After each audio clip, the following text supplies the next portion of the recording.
If you've been thinking about surface pattern design as something that's mostly found on fabrics and wallpaper, then you have been severely limiting your view of what surface pattern design and art for product can be.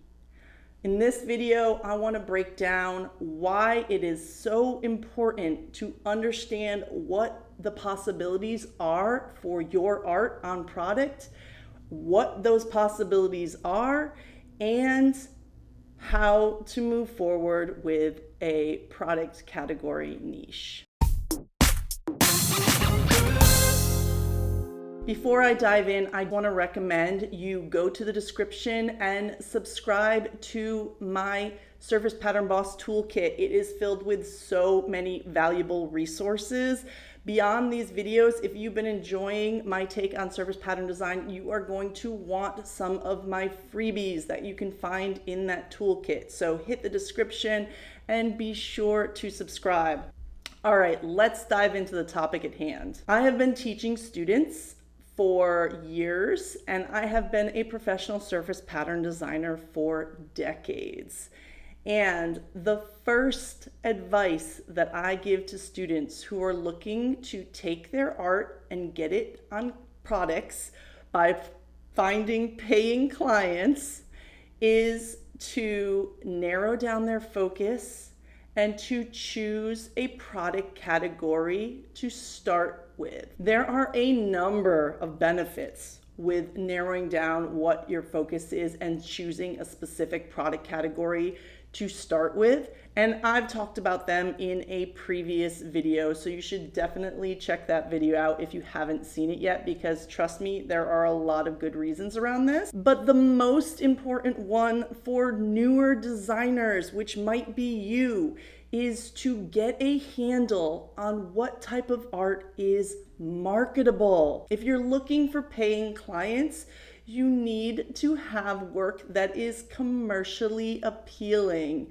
and focusing on a product category can really help you zero in on what is commercially appealing. When I review portfolios for newer designers, the very first question I ask is, what product were you imagining when you designed this?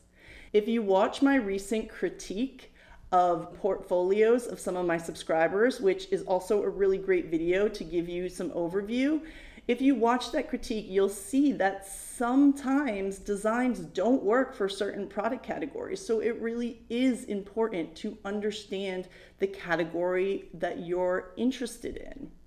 Looking at a specific product category and understanding how the art is being used is so important in gaining a wider perspective on where your art can fit in. I dive into all these categories in great detail and really talk you through the process in my masterclass, Find Your Focus.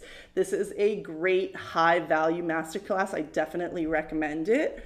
But today, I wanted to give you an overview of what kind of product categories there are for art for product. All of these categories that I'm going to go over can be divided into smaller subcategories, and those subcategories are really the sweet spot that you want to be in when we think about niching down for a particular target market. So let's dive in. The first potential category for your art when we're thinking about art for products is paper, and a few examples of subcategories in the paper category. These are some products that I've created myself: notebooks, gift bags, and greeting cards. Second possibility for surface pattern design is home decor. And here are another 3 examples of subcategories, and there are many more in home decor for sure.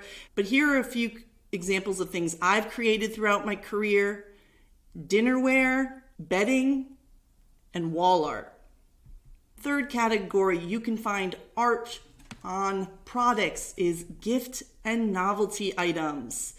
And again, this has lots of subcategories, but here are 3 examples that I've designed for.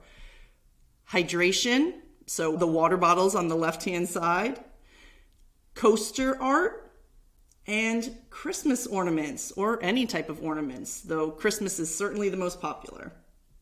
The fourth main category for art for product for surface pattern design is craft and hobby.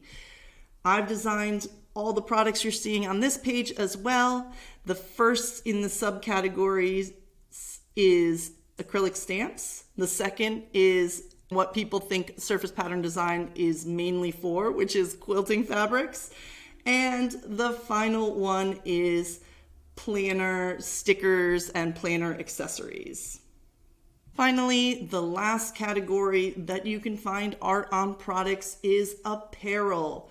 And here we're seeing 3 examples of subcategories that I've designed for, which are women's wear, baby, and intimates. This is boys' boxers, but intimates would be any sort of underwear. So there we go. Those are the 5 main product categories with a few examples of some subcategories, but there are so many subcategories in these 5 categories. Now, if you are wondering how I can tell you to niche down when you just saw that I have created art for all types of products, I'm hearing you, okay? It sounds a little hypocritical, and that's not cool. So let me just be really clear about this. These products that I'm showing off have come from over 20 years of product experience. Some of these categories I haven't designed for in over 10 years. These are from my old portfolio from working in-house. Not all of these things do I currently concentrate on. I'd say my 2 biggest categories these days as art licensing artist and a freelance surface designer are the paper category and the craft category. And that makes sense for me because each category has certain characteristics, certain types of themes that are really regular, and certain types of trend information, etc. And those 2 categories definitely have parts of them that I really excel in, and that's why I've found a home with clients who need that type of work. So the goal for you is to find where your work best fits in its current state so that you can start connecting with those type of clients. And as you progress in your career, it's a lot easier to expand and find new clients in other avenues than it is to try to find clients all over the map when you're first starting.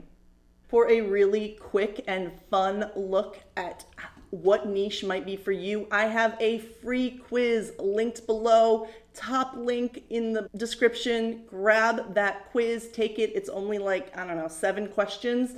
So it's a really quick, fun overview of what niche might make sense for you.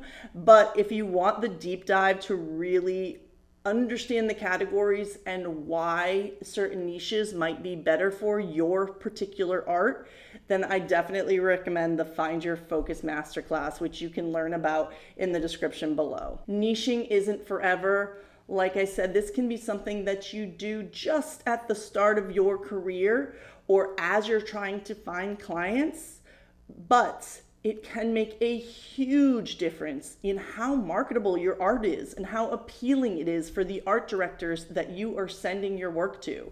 So definitely take a look at the product categories, take a look at these quizzes, and check out Find Your Focus if you really want a high value deep dive.